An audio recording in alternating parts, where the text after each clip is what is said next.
Hey guys, आज का video मैं बना रही हूँ एम्पैथ्स की सबसे बड़ी स्ट्रेंथ और वीकनेस के ऊपर।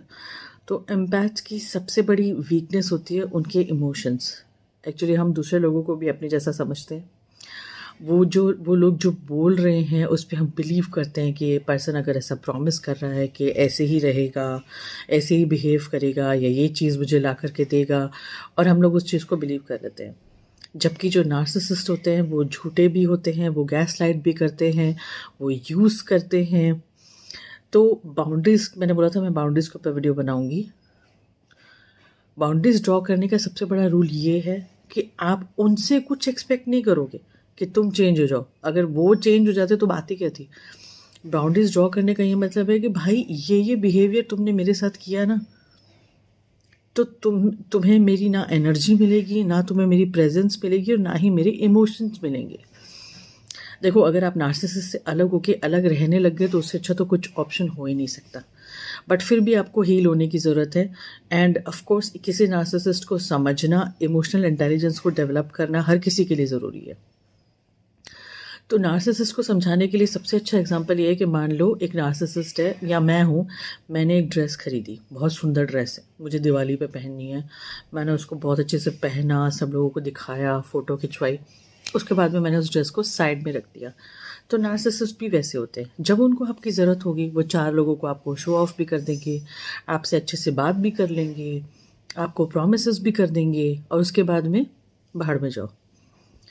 तो आपको क्या करना है, बहुत ही इसीलिए खुद के इमोशंस को जानना ज़रूरी होता है। क्योंकि पता चला उन्होंने आपके साथ में बदतमीज़ी से बात की, अब आप उनके पास गए कि आपको उनके बोलने का तरीका समझ नहीं आया या आपको ये पसंद नहीं आया, तो वो पलट के आपको बोलेंगे सारी गलती तो तेरी थी, मैंने तो बोला था, तेरी वजह से ये सब हो रहा है। गैसलाइट करने की कोशिश करेंगे, आपको सारा ब्लेम आपके ऊपर डालने की कोशिश करेंगे। तो यहाँ पे आप में जितना सेल्फ लव और सेल्फ कॉन्फिडेंस है वो सब काम आएगा। तो आप उनको ये बोलोगे कि नहीं, मैं इस तरीके से अगर मेरे साथ बात होगी तो मैं कम्युनिकेशन को आगे कंटिन्यू नहीं करूँगी, मैं कम्युनिकेट नहीं करूँगी। मेरे केस में मैंने ऐसा कर रखा है कि मेरे नार्सिसिस्ट ना ही किसी तरह का आई कांटेक्ट करते हैं, और अगर आप उनसे डायरेक्ट बात करने जाओ तो वो आपको रिप्लाई नहीं करेंगे। मतलब मैं उनसे सिंपल क्वेश्चन पूछूंगी कि आज आपको कितने बजे जाना है, ही इज़ वेरी अनप्रडिक्टेबल। हो सकता है वो जवाब दे दे कि 8 बजे जाना है, but because it's an important question, जाना है, टिफ़िन बनाना है। और कभी वो बोलेंगे कि कोई जवाब नहीं आएगा, ऐसा लगेगा कि उन्होंने सुना ही नहीं है। वो ये मुझे ट्रिगर करने के लिए, तो मुझे पता है कि ये सब चीज़ें मुझे ट्रिगर करती है। तो यूजुअली मैं 99% टाइम उनसे टेक्स्ट पे बात करती हूँ या फ़ोन पे कॉल करती हूँ, जिससे कि मुझे किसी भी तरह का इंटरेक्शन करना ही ना पड़े। तो आपके केस में वो कैसे आपको डोमिनेट कर रहे हैं और वो आपका क्या ट्रिगर कर रहे हैं।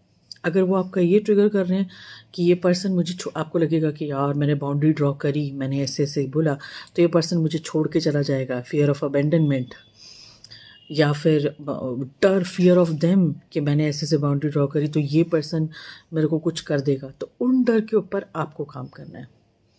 क्योंकि अगर नार्सिसिस्ट को आपको छोड़ना होता है ना तो वो छोड़ चुका होता है, अगर उनको कोई बेटर ऑप्शन मिल रहा होता है। तो अगर वो आपके साथ में है और आपका रिलेशनशिप ऐसा है कि आपको साथ में ही रहना है, आपके पेरेंट्स हैं या फिर आपके पार्टनर हैं, आपके साथ में बच्चे हैं, तो ऐसे में आपको एनर्जेटिकली उनसे दूर रहने की बहुत ज़रूरत है। और वो धीरे धीरे आप डेवलप करोगे। जैसे जैसे खुद को जानते जाओगे, खुद की स्ट्रेंथ और वीकनेस जानते जाओगे, आपको ये समझ में आने लग जाएगा। देखिए, किसी पे एक बार दया करके उसको मौका देना, 2 बार दया करके उसको मौका देना, ये इसको बोलते हैं इमोशनल होना। लेकिन उसी को बार बार मौका दिए जाना, ये होता है बेवकूफ़ी। तो ये होती है एम्पैथ्स की वीकनेस, कि आप बार बार एक पर्सन को मौका देते रहते हो और वो पर्सन बस ये चेक कर रहा होता है कि क्या अभी भी मैं इसके साथ बदतमीज़ी कर सकता हूँ। हाँ, कर सकता हूँ, ये तो मुझे अलाउ कर रही है इस तरीके से बात करना या फिर मैनिपुलेट करना। तो ऐसे में उनसे आपको ज़्यादा से ज़्यादा डिस्टेंस बनाना है। बात करना तो छोड़ ही दो, मतलब उनसे आप एक्सपेक्ट तो करो ही मत कि वो आपसे पूरा कम्युनिकेशन करेंगे जिसमें कि आप कुछ बोल रहे हो और वो पलट के जवाब दे रहे हैं और आप लोग एक नतीजे पे पहुंच रहे हो। आपको भी जैसे उनको काम से मतलब होता है अपने, आपको भी अपने काम से मतलब रखना है। मैं वीकनेस की बात कर रही थी, अब मैं बात करती हूँ स्ट्रेंथ की। एम्पैथ्स की सबसे बड़ी स्ट्रेंथ है उनके इमोशंस। तो नार्सिसिस्ट तो ना दूसरों का पेन फील कर सकते हैं, ना उनको कोई एम्पैथी, सेंस ऑफ एम्पैथी होता है, पर एम्पैथ में वो होता है। तो हम क्या कर सकते हैं कि जो चीज़ हमारी वीकनेस है उसको स्ट्रेंथ में कन्वर्ट कर सकते हैं। मतलब हम लोग ऐसे रिश्ते बना सकते हैं जिसके अंदर काम निकलवाने के अलावा भी एक एक रिलेशनशिप होता है, जिसमें एक दूसरे को रिस्पेक्ट कर सकते हो आप, एक दूसरे को प्यार करते हो, एक दूसरे की सुनते हो, जहाँ पे जो लव होता है वो बराबर फ्लो होता है। कई बार बीच में ऐसा हो सकता है कि सामने वाला हमको हर्ट कर दे नोइंगली अननोइंगली, बट हमारे पास होती है power of forgiveness and letting go, जो कि नार्सिसिस्ट के पास नहीं होती है। They can't forget and forgive, and वो अपने दिमाग के अंदर ही रहते हैं और उनका अपना एक एजेंडा चलता रहता है। हमारा जो मेन एजेंडा होता है वो होता है पीस। हमें पीस में रहना होता है और रखना होता है। तो हमारी जो स्ट्रेंथ है वो ही हमारी वीकनेस है।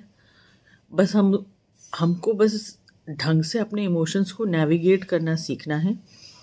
इसीलिए अगेन, जितना हम खुद को जानेंगे उतना सामने वाला हमको मैनिपुलेट कम कर पाएगा। ओके तो मान लो जैसे कोई आपको बुली कर रहा है, कह रहा है कि तू तो कुछ नहीं करती। अब मुझे पता है कि मैं अपनी तरफ से अपना बेस्ट कर रही हूँ, मैंने कॉन्फिडेंस डेवलप कर रखा है, तो सामने वाला मुझे उससे हर्ट नहीं कर सकता। एंड धीरे धीरे जब आप रिएक्शन देना बंद कर देते हो तो वो बोलना भी बंद कर देगा, क्योंकि this is all a game of energy. अगर आपने रिएक्शन दिया तो वहाँ उसको एनर्जी मिली। और पहले ऐसा होगा कि आप वैसे रिएक्शन नहीं दोगे वर्बली, लेकिन आपके दिमाग में वो चलेगा। अगर आप ट्रिगर हो रहे हो और आप खुद पे काम कर रहे हो, तो उनका अल्टीमेट गोल ही हमारे दिमाग में चलना है। जितना वो दिमाग में चलेंगे उतनी एनर्जी उनको जाएगी। फिर धीरे धीरे धीरे धीरे जब आप पहले तो वर्बली रिएक्शन देना बंद कर दोगे, फिर आप इमोशनली भी रिएक्शन देना बंद कर दोगे, क्योंकि आप खुद में खुश रहने लग जाओगे। उनसे ना आपको किसी भी तरह की वैलिडेशन लेने की ज़रूरत होगी कि भाई तुम मुझे बताओगे कि मैं कैसे काम करती हूँ और क्या नहीं करती हूँ, है ना। तो आप जितना खुद से खुश रहोगे उतना ही वो नार्सिसिस्ट के लिए प्रॉब्लम है। तो बस आपको अपने ऊपर काम करना है, खुद से प्यार करना है, खुद को कम्प्लीटली एक्सेप्ट करना है, क्योंकि नार्सिसिस्ट वही आपके एक चीज़ को निकाल करके हिट करने की कोशिश करेगा। और सारे पॉइंट्स को they are very good at reading people, और क्योंकि उनको काम निकलवाना होता है अपना, तो उनको पता होता है कि इस पॉइंट को दबाऊंगा तो ये काम मेरा हो जाएगा, यहाँ से इस चीज़ पे इसको दया आ जाएगी, इस चीज़ पे इसका गिल्ट आ जाएगा, इस चीज़ पे इसको डर लगेगा। तो अगर आप पहले ही इन सब चीज़ों के ऊपर काम कर लोगे, अपने इमोशंस के ऊपर, तब आपको वो ट्रिगर नहीं कर सकते, वो आप उनसे वो पावर वापस खींच लोगे। So be strong, be emotional, be compassionate. जहाँ पे हमारी जो एनर्जी है, हमारा जो प्यार है, सैडली वही है कि उसी को दो जो डिज़र्व करता है। जो डिज़र्व नहीं करता है वहाँ आप कितना भी प्यार बहाओगे, कुछ नहीं होने वाला, कुछ भी नहीं होने वाला। उनको बस हम बेवकूफ़ लगेंगे और वो हमें और अब्यूज़ करना शुरू कर देंगे। यहाँ पे ऐसा नहीं होगा कि लव बदल देगा, मूवी जैसा कुछ नहीं होगा कि किसी का हार्ट चेंज हो जाएगा। सो अपने इमोशंस को अपनी वीकनेस से अपने पावर बनाओ, एंड अपने आप को पूरा पहचानो अंदर तक, ताकि कोई भी आपका फ़ायदा नहीं उठा पाए। तो अपना ध्यान रखिए। Okay bye.